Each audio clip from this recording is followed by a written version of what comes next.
Convent school को टक्कर देता सरकारी विद्यालय। जी हां, आपको बताते चले, एक ऐसा सरकारी विद्यालय जो कॉन्वेंट विद्यालयों को भी पछाड़ रहा है। यहाँ के शिक्षकों ने सरकारी विद्यालय के प्रति लोगों की धारणा ही बदल दी है। विद्यालय में साफ सफाई से लेकर खेल खेल में पढ़ाई बच्चों को काबिल बना रही है। शैक्षिक स्तर भी काफी बेहतर है। विद्यालय में स्मार्ट क्लास, ऑनलाइन क्लास की सुविधा देखकर लगता है कि यह विद्यालय किसी कॉन्वेंट स्कूल से कम नहीं है। गौरा ब्लॉक की प्राथमिक विद्यालय अंबारा मथई में पूर्व की अव्यवस्थाओं के चलते अभिभावकों का मोह भी सरकारी विद्यालयों के प्रति कम होता चला गया। विद्यालय में विद्यार्थियों की संख्या काफी कम हो गई थी, लेकिन समय बदलने के साथ शिक्षा का स्तर सुधरा है। प्रधानाचार्य समेत कुल 7 शिक्षक और 1 शिक्षा मित्र यहाँ पढ़ाते हैं। अब कॉन्वेंट स्कूल छोड़कर अमीरों के बच्चों ने भी यहाँ दाखिला लेना शुरू कर दिया है। विद्यालय के शिक्षक अनुराग मिश्र की तैनाती वर्ष सन 2016 में हुई। उस समय विद्यालय में बच्चों की संख्या 126 थी। उन्होंने बच्चों को स्कूल लाने का प्रयास तेजी से किया। शुरुआत में काफी परेशानियां भी हुई, लेकिन बाद में बच्चों की संख्या 600 के करीब पहुंच गई। उन्होंने शैक्षिक कार्य के साथ विद्यालय के कायाकल्प पर भी विशेष ध्यान दिया। आइए देखते हैं विद्यालय को लेकर बेसिक शिक्षा अधिकारी ने क्या कुछ कहा। सर, बेसिक शिक्षा विभाग की तरफ से एक विद्यालय संचालित किया जा रहा है अंबार मथई। सर, वो विद्यालय किसी कॉन्वेंट स्कूल विद्यालय से कम नहीं, ऐसा कहा जा रहा है। सर, क्या है उसका पूरा? गौरा ब्लॉक में अंबार मथई हमारा कंपोजिट विद्यालय है और वहाँ पर बच्चों का नामांकन, बच्चों की उपस्थिति और शिक्षकों का कार्य सराहनीय है।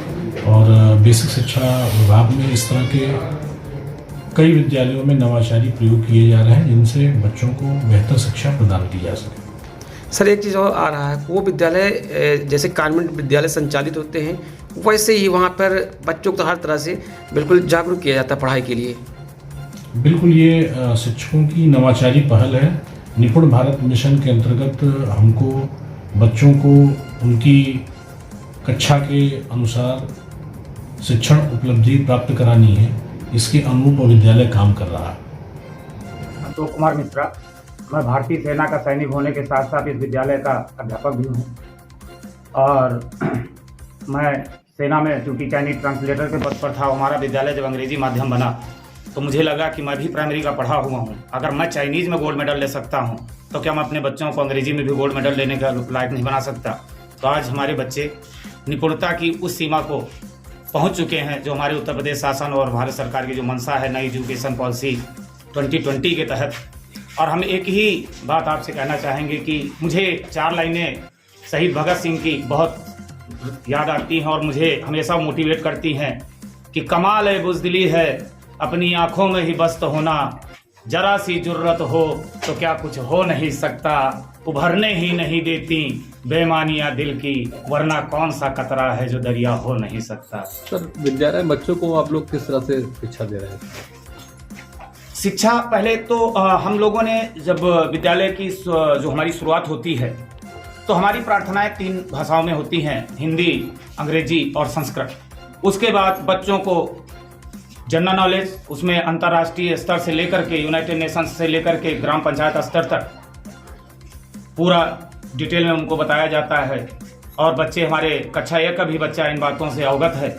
उसके बाद प्रार्थना सभा में ही हम बच्चों को हमेशा बताते हैं कि आप भले ही एक अच्छे छात्र ना बन पाएं, लेकिन इस देश के एक अच्छे नागरिक जरूर बने। और मैंने ऐसा महसूस किया है कि अगर जो भी अध्यापक अपने विद्यालय में अपने बच्चों का रोल मॉडल बन गया तो वही बच्चे कुछ भी कर सकते हैं। वो टीचर जो चाहेगा वही करा सकता है। और मुझे बड़ा गर्व है कि हमारे बच्चे हमारे बताए हुए पथ चिन्हों पर आगे निरंतर बढ़ते ही जा रहे हैं। आज ब्लॉक में अगर जिले स्तर पर प्रतिनिधित्व होता है गेम में या फिर क्विज कंपटीशन में, तो पूरे ब्लॉक का प्रतिनिधित्व केवल हमारा कंपोजिट विद्यालय हमारा मथई ही करता है। एकेडमिक में भी हमारे टीचर लोग सहयोग करते हैं और इसी वजह से हमारे यहाँ आज 500 से ज़्यादा बच्चे अध्ययनरत हैं। और नज़दीक के हमारे 3 प्राइवेट स्कूल बंद हो चुके हैं। और स्थितियाँ ये हैं कि आज मेरी एक थोड़ी सी पीड़ा भी है, क्योंकि हम सरकारी विद्यालय में हैं। तो मैं जो हमारे NGOs हैं देश के, उनसे अनुरोध करना चाहूँगा कि अगर वो हमको ट्रांसपोर्ट प्रोवाइड करा दें, सो दैट कि मैं 500 बच्चे नहीं, मैं इस विद्यालय में 2500 बच्चे रखना चाहता हूँ। तो लेकिन सर आप सेना से थे और उसका फायदा बच्चों के यहाँ मिल रहा है? पूरा मिल रहा है। हमारे बच्चे अनुशासन में, अपने वाणी में, डिसिप्लिन में, उसके अलावा अपने कर्तव्यों में पूर्णतः समर्पित है। आज स्पोर्ट्स में इसीलिए पूरे जनपद में केवल गौरा ब्लॉक का प्रतिनिधित्व केवल एक विद्यालय करता है, कंपोजिट स्कूल अंबारा मथई, ये उसी की देन है। तो बच्चों के लिए क्या नाम है आपका? अभिषेक चौरसिया, किस स्कूल में पढ़ते हो? Composite school Ambara Mathai. अच्छा, यहाँ के जो राजनीतिक लोग हैं उनके नाम हम जानते हैं कुछ? Yes sir. क्या बताना चाहोगे?